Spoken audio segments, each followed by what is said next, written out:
Sir, आज जब कोई मरीज किसी प्राइवेट हॉस्पिटल की इमरजेंसी में जाता है तो मानो घर की बचत, गहने, जमीन सब कुछ बेचने की नौबत आ जाती है। आप हॉस्पिटल के अंदर जाइए, बेड्स की कैटेगरी देखिए, डिलक्स, प्रीमियम, स्वीट, इनका रूम रेंट कई बार 5 स्टार होटल से भी ज्यादा होता है। आपसे पहला सवाल पूछा जाता है, इंश्योरेंस है? जैसे ही जवाब हाँ होता है, मीटर चालू हो जाता है। कमरे में पहुंचते ही thermometer, disposable gloves, mask, sanitizer सब कुछ बिल में जोड़ दिया जाता है। हम डॉक्टरों के इलाज पर सवाल नहीं उठा रहे हैं, हमारी जिंदगी बचाते हैं, वो भगवान समान है। डायग्नोस्टिक टेस्ट बिल्कुल जरूरी हो सकते हैं, लेकिन कई बार हॉस्पिटल्स के दबाव में बढ़ा चढ़ाकर लिखे जाते हैं। जेनरिक की जगह महंगी ब्रांडेड मेडिसिन लिखी जाती हैं, जो बाहर 15 to 20% डिस्काउंट पर मिलती हैं, लेकिन हॉस्पिटल में पूरी कीमत पर बेची जाती हैं।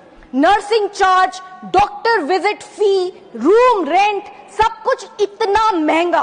बिल ट्रांसपेरेंट नहीं होते, बल्कि उनमें हिडन चार्जेस और अनएक्सप्लेन्ड फीस होती हैं।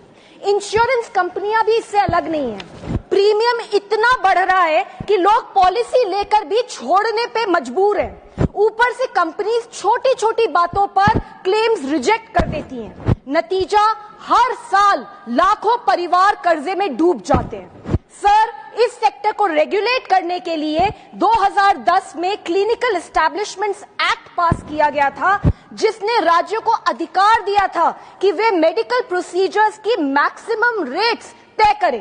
लेकिन आज भी सिर्फ 12 राज्यों ने इस कानून को अपनाया है। यहां तक कि देश की राजधानी दिल्ली ने भी ये कानून नहीं अपनाया। इसलिए सर, मेरी मांग है, नंबर 1, क्लिनिकल एस्टैब्लिशमेंट्स एक्ट को सभी राज्यों में मैंडेटरी बनाया जाए। 2, इमरजेंसी केयर में कानूनन इलाज पहले, बिल बाद में। 3, हॉस्पिटल्स में ट्रांसपेरेंट एंड रीजनेबल बिलिंग होनी चाहिए। नंबर 4, इंश्योरेंस प्रीमियम हाइक्स पर सख्त निगरानी हो। सरकार की जिम्मेदारी है कि प्राइवेट हॉस्पिटल्स में भी इंसान को इंसान माना जाए, कोई रेवेन्यू मॉडल नहीं। Sir, this is very important for the health of our nation. Thank you sir.